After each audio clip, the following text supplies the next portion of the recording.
How can an MSSP grow faster?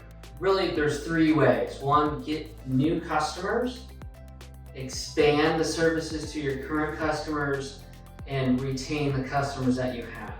It's easy to say, but how do you actually do it, right?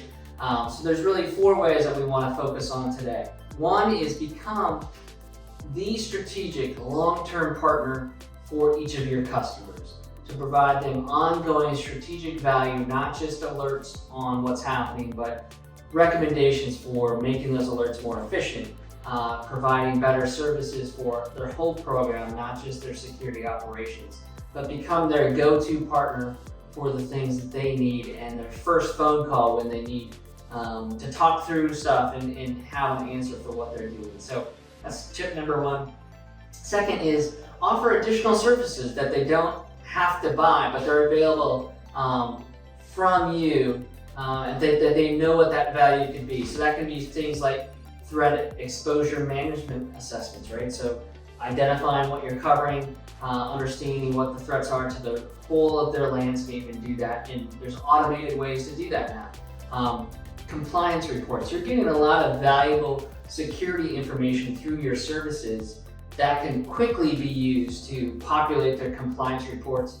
If they have a variety of different reports, it can populate each of those in an automatic way that you have available to you. It's just a matter of offering that up and making that translation happen. Third is tabletop exercises, right? They have often a requirement to do it every 6 months to a year for most of your customers. And are you providing that? And it should be tabletop exercises. It should be part and parcel to your relationship as an MSSP to that customer, that you can help them identify threats that are happening, help them respond, and then that goes up to the operational, executive, legal leadership inside the company as part of a tabletop exercise. Purple team assessments. That's just one other type of assessment that you can do that really identifies in detail not only what's not working, but also how to fix it, and go in and not only offer recommendations, but the assistance that they require to close those gaps that have been discovered with there. So those are additional services that we would recommend.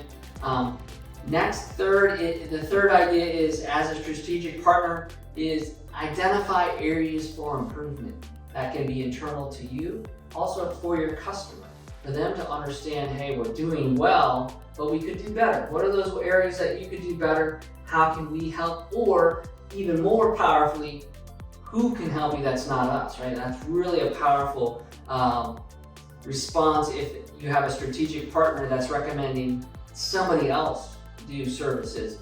That's often very, very well received, and really shows that there's a partnership, not just a one-way sort of conversation, one-way relationship. Lastly is continue to show the value of your services. You should be getting together with your customer no less than quarterly to show, all right, what are you blocking? That's always the case, but what are you doing proactively to improve your services? How does that compare to your competitors, right? To make distinctions, not just that you're providing services and those are priced about what your competitors are doing, but how do you actually perform those in a different way? How do you provide proactive value that really ups the performance in terms of stopping threats? And do that in a cost-effective way that is economical and shared across that whole customer base that you have. That really shows, hey, you're the strategic partner for every customer. You're doing it and being proactive about it in an ongoing way. That's a really powerful way to build rapport for your customers and really engage in a long-term relationship that they'll appreciate and be willing to pay for year after year.